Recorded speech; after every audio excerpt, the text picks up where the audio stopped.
এখন নিচে একটা ছোট্ট ব্রেকের পরে আমরা চলে আসব। সঙ্গে থাকুন আমাদের।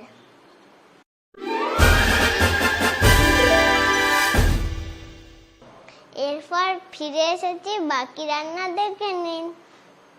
এবার আমি চিজ দিয়ে দিচ্ছি এর ওপর।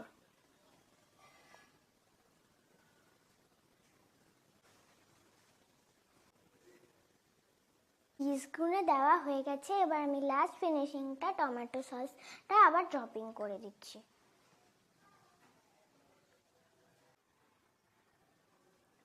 তৈরি হয়ে গেল আমাদের বিস্কিট স্যান্ডউইচ।